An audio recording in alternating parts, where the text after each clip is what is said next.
A veure, Plim, una endevinalla. És cilíndrica i petitona aquesta cosa. La gent les va comprant. És per la salut molt perillosa i pel medi ambient contaminant. La venen en paquets? Sí, es pot comprar en paquets. Una cigarreta. Podria ser, però no. És la pila. La pila? Són una font d'energia elèctrica molt útil que els humans utilitzen en joguines, telèfons, rellotges, ràdios, ordinadors i moltes coses més. Però al mateix temps són molt contaminants per al medi ambient i molt perilloses per a la salut de les persones si se'n fa un mal ús. Què vols dir?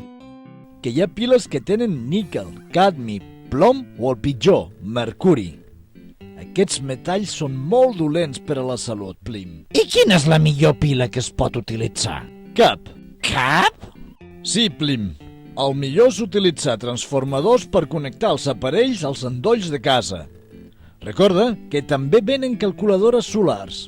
Però si has de fer ús d'alguna pila, compra-la recarregable. Són més cares però duren més. En tot cas, compra sempre piles que tinguin l'etiqueta lliure de mercuri.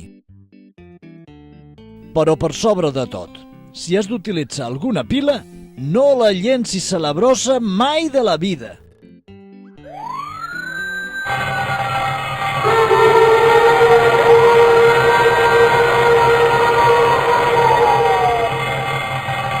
Una sola pila a botó pot contaminar 600.000 litres d'aigua. O sigui, el mateix que beu una família de 4 persones durant tota la seva vida. I a on les hauríem de llançar? Els contenidors de piles. Se'n troben fàcilment. Segur que n'has vist algú en botigues on compres les piles. Utilitza poques piles, és millor. Connecta els aparells a un transformador. I per sobre de tot no has d'oblidar que quan s'esgota una pila l'has de llançar al lloc més segur, al contenidor. Fes-ho bé!